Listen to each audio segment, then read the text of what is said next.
Are you ready?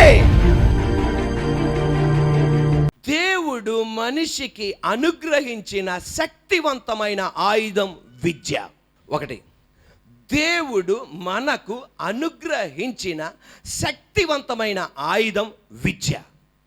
నాతో పాటు చెప్పండి, దేవుడు మనకు అనుగ్రహించిన శక్తివంతమైన ఆయుధం విద్య.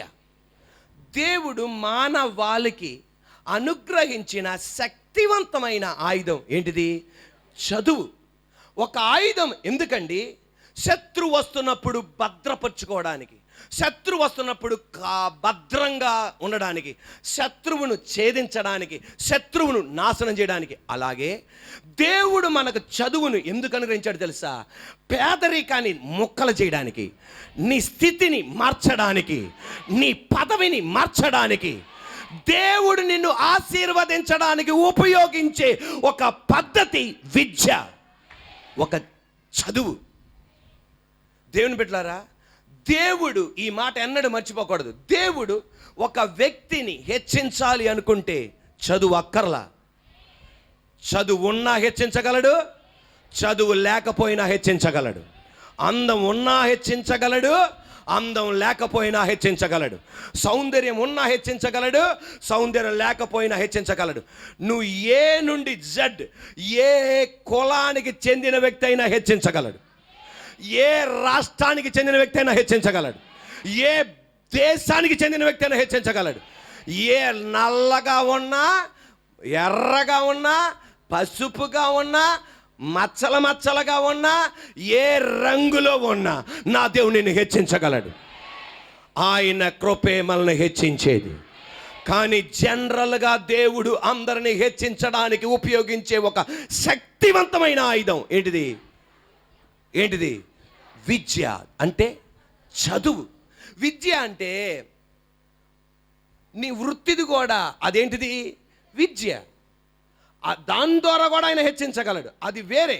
కానీ విద్య అన్నప్పుడు అవి కూడా వస్తాయి. కానీ ఇక్కడ ఏంటంటే నీ చదువు ద్వారా నా దేవుడు ఏం చేయగలడు? హెచ్చించగలడు. బెంగళూరు పట్టణంలో ఉన్న ఒక యవనస్తురాలు చెప్తున్న సాక్ష్యం. వాళ్ళ నాన్న 4 చక్రాల బండి మీద టీ, కాఫీ అమ్ముతాడు. ఈమె స్కూల్కి వెళ్ళి 4 to 6 అమ్మ నాన్నలకి సహాయం చేస్తుంది. ఒకే ఒక కుమార్తె. ఎందుకంటే 4 to 6 బాగా వ్యాపారం ఉంటుంది. నాన్నకి అమ్మకి సహాయం చేస్తుంది. అలాగ తర్వాత వెళ్ళి చదువుకుంటుంది. అలా 10th క్లాస్లో స్కూల్ టాపర్గా మారింది. అమ్మ ఏమందంటే, తన భర్తతో ఏమందంటే, నాన్నతో ఏమందంటే, 10వ తరగతి అయిపోయింది, పాపకి ఒక ఇంటి దాన్ని చేసేద్దాం అనగానే వివాహ సంబంధాలు 15వ సంవత్సరం 16వ సంవత్సరం చూస్తుండగా నాన్న దగ్గరికి వెళ్ళి ఒక మాట అందంట, డాడీ నాకు ఇప్పుడు వివాహం వద్దు, నేను చదువుకుంటాను. వెంటనే డాడీ అన్నాడు, అమ్మ పై చదువులు చదవాలంటే మన దగ్గర డబ్బులు లేవు అమ్మా, ఎలా చదువుతావు? డాడీ నేను మా స్కూల్ టీచర్ని అడుగుతా, ఆమెను అడుగుతా, ఆమె గనక నన్ను చదివిస్తే నేను పైన చదువుకుంటా. వెంటనే అమ్మ చెప్పిన ప్లాన్ ఆపి, సరే వెళ్ళి టీచర్ని అడిగింది. ఈమె స్కూల్ టాపర్ అని తెలిసి ఆ టీచర్ అంది, ఎందుకని నువ్వు ఫీజు కట్టలేవు? మా నాన్న 4 చక్రాల బండి నడుపుకొని అక్కడ టీ కాఫీ అమ్ముతాడు మేడం, ఆ టీ కాఫీ అమ్ముతాడు మిస్, దయచేసి నాకు intermediate, junior intermediate, senior intermediate చదవడానికి మీరు ఫీజు కట్టరా, నేను పెద్దదాన్నైనాక మరలా డబ్బులు మీకు తిరిగిస్తా. ఆ మాటకి టీచర్ ఏడ్చందంట, నువ్వు పెద్దదానైనాక నాకు ఏమీ ఫీజు అక్కర్లా, నేను నీ first year second year fees నేను కడతా అనగానే చదివించింది. ఇంటర్మీడియట్లో కాలేజీ టాపర్గా పాస్ అయింది. ఇప్పుడు ఇంజనీరింగ్కి వెళ్ళబోతుంటే అమ్మంది, వద్దు నీకు ఇప్పుడు 17 సంవత్సరాలు వచ్చినాయి, నాకు 14వ సంవత్సరమే పెళ్ళైపోయింది, నీకు ఇప్పుడు 17 వచ్చింది, ఎవడు చేసుకుంటాడు అనగానే లేదు డాడీకి పాప అంటే చాలా ఇష్టం. డాడీ నేను ఇంజనీరింగ్ కూడా చదవాలి. ఇంజనీరింగ్ ఎవరు చదివిస్తారమ్మా? ఇంజనీరింగ్ కూడా చదువుతా. ఆ స్కూల్ టాపర్ గనక ఆ కాలేజీ ప్రిన్సిపల్ ఆమెకి స్పాన్సర్ చేశాడు. Engineering first year, second year, third year వేరే ఇద్దరు స్పాన్సర్ చేశాడు. 4th ఇయర్ అయిపోయింది. తర్వాత ఆమె ఇంజనీరింగ్ చదివిన తర్వాత చిన్న ఉద్యోగం చేస్తూ MS కంప్లీట్ చేసింది. ఈ రోజున ఆమె బెంగళూరులో ఒక సాఫ్ట్వేర్ కంపెనీలో 2 లక్షల రూపాయలు సంపాదిస్తుంది. ఇప్పుడు చప్పట్లు కొట్టాలి. ఆమె చెప్తుంది, నా దేవుడు నాకు ఇచ్చిన దేవుడిచ్చిన శక్తివంతమైన ఆయుధం చదువు. ఆ చదువు ద్వారా మా నాన్న స్థితిని మార్చా. 4 చక్రాల బండి స్థితి మారిపోయింది. మా నాన్నకు ఒక హోటల్ పెట్టించా, మా అమ్మకు ఒక హోటల్ పెట్టించా. నా జీవితం పేదరికం నుండి బయట మారింది, నా స్థితి మారింది, నా విలువ మారింది. ఈ రోజున శక్తివంతమైన దేవుడు నీకు నాకు ఇచ్చిన బలమైన ఆయుధం. ఆమేనా? శక్తివంతమైన ఆయుధం విద్య అంటే చదువు. ఆ ఆయుధాన్ని నువ్వు ఉపయోగించాలి. మీ అమ్మ నాన్న ద్వారా ఆయుధాలు నీకు అనుగ్రహింపబడినవి. అది దాన్ని బాగా ఉపయోగించాలి, దాన్ని సామర్థ్యంగా నువ్వు ఉపయోగించాలి. నీ జీవితంలో కూడా నువ్వు అద్భుతాలు చూడగలవు. యెరూషలేములో షడ్రకు మేషకు అబేద్నెగోలు దానియేలు అక్కడ చదివారు. అక్కడ నుండి వాళ్ళు బానిసలుగా తీసుకురాబడ్డారు. ఎక్కడికి? బబిలోన్ దేశానికి. బబిలోన్ దేశంలో వాళ్ళు బానిసలుగా వచ్చారు. ఎవరండి? షడ్రక్ మేషకు అబేద్నెగోలు దానియేలు.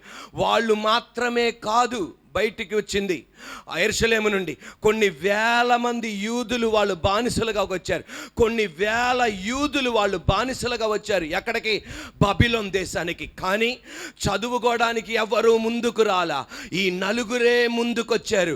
షడ్రక్ మేషక్ అబేద్నెగోలు దానియేలు చదువుకోవడానికి ముందుకు రాగా అక్కడ ఉన్న మ్యూజిక్ నేర్చుకున్నారు, అక్కడ ఉన్న మ్యాథ్స్ నేర్చుకున్నారు, అక్కడ ఉన్న కల్దీల భాష నేర్చుకున్నారు, అక్కడ ఉన్న సైన్స్ నేర్చుకున్నారు, అక్కడ ఉన్న ఫిలాసఫీ నేర్చుకున్నారు, అక్కడ ఉన్న ఆస్ట్రాలజీ వాళ్ళు నేర్చుకున్నారు, అక్కడ ఉన్న సైకాలజీ వాళ్ళు నేర్చుకున్నారు. వాళ్ళు కొన్ని సంవత్సరాలు చదివినాక మీకు తెలుసా, వాళ్ళు యెరూషలేము నుండి బబిలోనికి వచ్చినప్పుడు వాళ్ళకి 30 సంవత్సరాలు కాదు, 37 సంవత్సరాలు కాదు, 15 నుండి 18 సంవత్సరాల మధ్యలో ఉన్న యవనస్తులు. వాళ్ళు ఏం చేశారంటే చదువుకోవడానికి నిర్ణయించుకున్నారు. అనుకున్నారు, మేము ఇక్కడ బానిసగా వచ్చాం, చదువుకుంటే ఈ చదువు అనే ఆయుధాన్ని మేము ఉపయోగిస్తే ఈ బానిస స్థితి నుండి మేము బయటికి రావచ్చు, ఈ పేదరికం నుండి మేము బయటికి రావచ్చు, ఈ నలిగిపోయిన స్థితి నుండి మేము బయటికి రావచ్చు. వీళ్ళ నలుగురు చదివారు. ముగ్గురిని దేవుడు ఒక ఐఏఎస్ ఆఫీసర్లుగా, ఐపీఎస్ ఆఫీసర్లుగా దేవుడు నిలబెట్టాడు. కానీ దానియేలుని దేశంలోనే ఉన్నత స్థానంగా నిలబెట్టాడు. ఈ రోజు ఇక్కడ కూర్చున్న నువ్వు ఎన్ని మార్కులు వస్తాయో పక్కన పెట్టు. ఫస్ట్ ర్యాంకులో పాస్ అవుతావు పక్కన పెట్టు, సెకండ్ ర్యాంకులో పాస్ అవుతావు పక్కన పెట్టు, థర్డ్ ర్యాంకులో పాస్ అవుతావు పక్కన పెట్టు. నాలాగా కంపార్ట్మెంట్లో పాస్ అవుతావేమో, సెప్టెంబర్ మార్చి పాస్ అవుతావేమో. నీ దగ్గర ఉన్న ఆ చదువు అనే సర్టిఫికెట్, ఆ వెపన్ ద్వారా నీ పరిస్థితిని ఎలా మారుస్తాడో దేవునికి తప్ప మీ అమ్మకు కూడా తెలవదు, మీ నాన్న కూడా తెలవదు, మీ అక్కకు కూడా తెలవదు, మీ అన్నయ్య కూడా తెలవదు, మీ చెల్లికి కూడా తెలవదు. అలా నా దేవుడు వాడుకుంటాడు. ఈ రోజున మీరు ఆమేన్ అనాలి ఈ మాటకి. దేవుని బిడ్డలను చదవనీకుండా చేసే దురాత్మ శక్తులు యేసునామములో దూరమవును గాక. సాతానుగాడు చేసే తంత్రం ఏంటి తెలుసా? దేవుని బిడ్డలని ఆత్మీయత వైపే తిప్పుతున్నాడు తప్ప చదువేపు తిప్పట్ల. తద్వారా దేవుని నమ్ముకున్న అనేక మంది ఐఏఎస్ ఆఫీసర్లు అవ్వలేకపోతున్నారు, ఐఏఎస్ ఆఫీసర్లు అవ్వలేకపోతున్నారు. ఆమేనలేదే. ఐఏఎస్ ఆఫీసర్లు అవ్వలేకపోతున్నారు, ఐపీఎస్ ఆఫీసర్లు అవ్వలేకపోతున్నారు, డాక్టర్లు అవ్వలేకపోతున్నారు, ఇంజనీర్లు అవ్వలేకపోతున్నారు, దేశంలో ఉన్నతమైన స్థితి పొందుకోలేకపోతున్నారు. దేవుడిచ్చిన వాగ్దానం, నేను నిన్ను తలగా చేస్తాను కానీ తోకగా చెయ్యను, పైనున్నవాడిగా చేస్తాను కానీ కిందన్నవాడిగా చెయ్యను. యేసయ్య జ్ఞానమందును, యేసయ్య జ్ఞానమందును, యేసయ్య జ్ఞానమందును, యేసయ్య వయసునందును, యేసయ్య దేవుని దయందును, మనుషుల దయందును. దేవుడు చదువు, ఆత్మీయత, చదువు, church, school, church, college, church, university. హల్లెలూయా, హల్లెలూయా. ఆత్మీయతకి మించింది ఇంకొకటి లేదు. కానీ ఈ రోజున దేవుని బిడ్డలు గమనించాలి, తన బిడ్డలను హెచ్చింలో చూడటం ఆయన ఆశ. నువ్వు ఎంత ప్రార్థనాపరుడు అయినా ఐఏఎస్ ఆఫీసర్లు అవ్వలేవు. ఏం చేయాలి? చదువుకోవాలి. నువ్వు ఎంత ఆత్మీయుడైనా ఐపీఎస్ ఆఫీసర్లు అవ్వలేవు. ఏం చేయాలి? చెప్పండమ్మా, చదువుకోవాలి. నువ్వు ఎంత శిఖరములో ఉన్న విశ్వాసమైనా డాక్టర్ అవ్వలేవు. ఏం చేయాలి? నాటు వైద్యం చేయగలవు కాంపౌండర్ ఆర్ఎంపీ చేయగలవు, కానీ స్థిరమైన డాక్టర్గా ఉండలేవు. ఏం చేయాలి? Praise the lord. దేవుడు తన బిడ్డలు చదవాలని ఆయన ఆశపడుతున్నాడు. అందుకనే ఈ రోజున నాతో ఆయన పలికిస్తున్నాడు ఈ మాటలు. నువ్వు చదవాలి. షడ్రక్, మేషక్, అబేద్నెగోలు, దానియేలు ఒక పక్కన ఆత్మీయత, ఇంకొక పక్కన చదువు. ఒక పక్కన ఉపవాసం, ఇంకొక పక్కన చదువు. ఒక పక్కన విశ్వాసం, ఒక పక్కన యూనివర్సిటీ. ఒక పక్కన దేవునిలో ముందుకు సాగుతున్నారు, ఇంకొక పక్కన ఏం చదవాలో చదువుతున్నారు. ఈరోజు నేను చెప్పనా, మన జీవితం బ్యాలెన్స్గా లేకపోతే ఒక్క రెక్కతో అక్కడే తిరుగుతావు. బ్యాలెన్స్ కలిగి ఉంటే పక్షిరాజులాగా పైకి ఎగిరిపోతావు. Praise the Lord. హల్లెలూయా.